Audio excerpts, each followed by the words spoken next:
So, good afternoon guys. So, kagabi, naisipan kong gumawa ng lumpiang tuge kaso walang tugeng available dito. Walang nabibili. So, nagbabad kami ng munggo, buong munggo. Yung buong munggo ha. So, in-overnight ko sa tubig.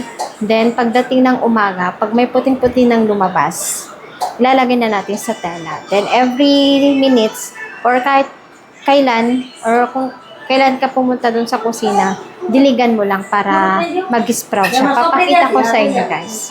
Eto na guys, first day. So, diligan lang natin to kapag napunta tayo dito sa kusina. Then, ang pagkain namin is rotlo. So, eto si mami gumagawa. So, eto yung pinakamahirap, nahihirapan akong aralin itong rotlo. Tignan nyo naman kasi.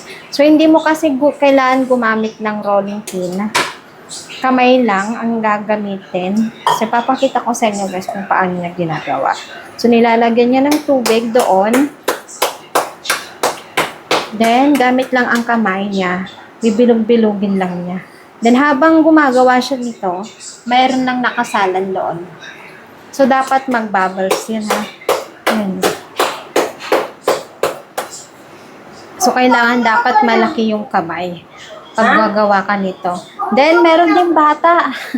So, eto, nagugutom daw siya. So, ayun, no? Kumakain siya, nagugutom na daw siya. Then, ganito talaga pag may bata sa bahay. Makalat. Meron siyang kalat dyan. Meron ding kalat doon sa sofa. Ayan yung nilalaro niya. So, hinahayan na lang namin siya. Para hindi kami napapagod. Nakakapagod magbantay ng bata. Mami? Haha, chas. So, ito yung bata. Then, ito si mami. Bata po, mami. Diba? Galing. Then, ito yung ulam namin. Dudi na may tsana. Ayan. Masarap yan. Ay, Ay, awa. So, tapos na. Matutulog na kami ng tanghali. So, ganito yung daily routine ko. So, pagkatapos maglinis, maghugas kami ni mami. So, matutulog na kami ng tanghali. Then, kino-close na namin tong temple. Then, ngayon, may bata, di ba? So, nakakapagod. So, linis doon, linis. Parang sinusundan ko yung bata, pero said ako na kapag nakatulog na yung bata, doon na lang ako maglilinis. Kasi nakakapagod. Then, iniiwanan nila mami. So, always na tinitignan ko. So, habang nagluluto ako, sinisilip ko siya sa baba kasi nakakatakot baka lumabas. Hindi ako natatakot baka masagasaan. Natatakot ako baka makagat ng aso. It's either kung lumabas man siya, baka makagat siya ng aso. Then, binubuksan niya kasi yung gate. Baka pumasok yung aso, makagat siya. Madaming mga street dog dito sa society namin. So, ngayon, kanina, andito yung father niya. So, umalis. Nakita siya. So, umiiyak siya ngayon sa baba. Pinapatahan ni mami. Mga nasa 20 minutes na. So, hindi pa siya tumatahan. So, sabi ko, hayaan mo na lang na umiyak ng umiyak. Makakatulog din yan. So, kukunin ko muna yung damit sa taas, sa rooftop. Then, tutupin ko na lang mamaya kasi nantok ako. So guys, medyo late na ako nagising, 7 o'clock, magsi 7 o'clock na ng gabi. So, hindi pa naka-prepare ng dinner namin. Bali si mami is naka-prepare na ng mga bawang. Tignan nyo, madaming bawang. Ito So, madaming bawang. Then ngayon is kumakain sila ng watermelon. So, ito. Watermelon. So, may niro na namang ginawa si mami. So, ito yung ginagamit naming pang ilaw kapag nagdarasal kami. Or kapag nawalan ng ilaw, guys. So, ito yung ginagamit din namin. So, pinapainit niya to with ghee. Hindi niya lulutuin masyado. Papainitin niya lang yung ghee. Then, ilalagay nito. Then, halu-haluin lang hanggang sa mamix. So, ito siya, So, hanggang ngayon, hindi ko pa rin alam. So, isang beses ko lang trinay gawin. Tapos, wala nang kasunod. So, ito dito namin siya nilalagay, dito. Then, hayaan lang namin siya maubos sa harapan ng pinaka-temple namin. So, ito yung tsura ng temple namin, kapag gabi. O, diba? Parang sosyalin na siya. Then, yung mangga, na buto ng mangga. So, eto na siya, oh. Binalatan na ni Mami. Tinanggal na yung pinakabalot niya. So, eto yung kakainin namin. Birang, anong tawag doon? Mukwas. So, ito is buto ng mangga. Then, update doon sa munggo. Eto na siya, guys, oh. Nag-sprout na siya. Bali, pang 2 days ngayong araw na nakasabit dito. So, every time na pumupunta ako dito sa kusina, so dinidiligan ko siya. So actually pwede na siyang gawin bukas na lumpiang gulay. Pero gusto ko yung mas sprout pa. So tapos na ako. Malinis na sa kusina.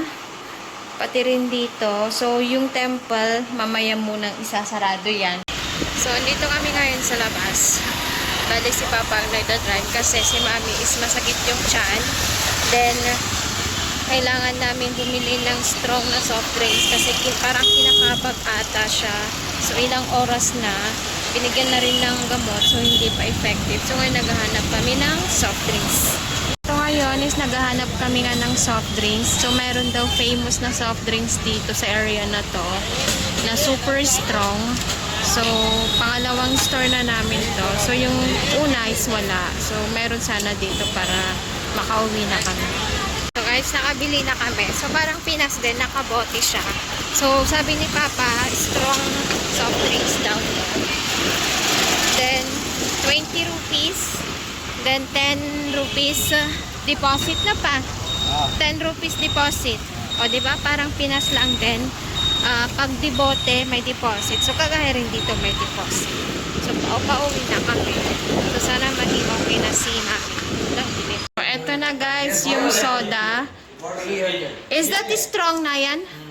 So super strong daw to. So kung kinabag ka man, so iinumin mo to. Can I taste it? Like this. Heart is what?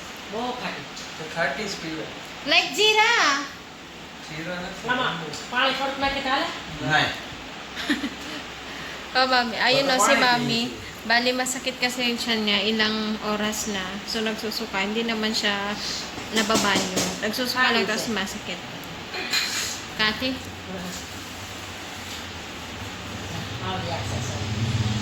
Right blue, like it up. ये mix कर भी बड़ा. Ha, Papa. Manasim. Manasim, guys. नीचे मसालो जे Pero- पर मेन मसालो नीचे છે. Ha. Allow. Mix natin. Mix है.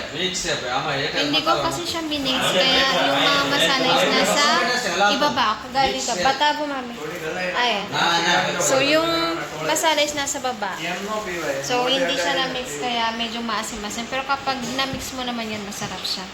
हाँ इतने बजे खाते हैं. Haro ka na. अरे उससे good. Oh, done na. Thank you. Thank you. Nag-ano na siya. Thank you. Nag-ano na siya. What do you call that one? Bark? Bark already. Ano Tagalog na? Kakalimutan ko tuloy. So, ito si Ryan kumakain ng tarbuts, watermelon. So, ito si Ryan kumakain ng tarbuts. Or itong tinatawag na watermelon. So, ang tarbuts dito is watermelon. Yun, ha? Alam nyo ba, nakakaubos si Nain ng isang buong tarbuts sa isang araw. Sa isang upuan lang. Right? You can finish the big watermelon in one sit. Yes or no? Diba? Ganyan katakaw. Nung nakilala ko siya, ang payat-payat. Pero tingnan nyo na ngayon, ang taba-taba. Ganyan kagaling mag-alaga ang mga Pinay.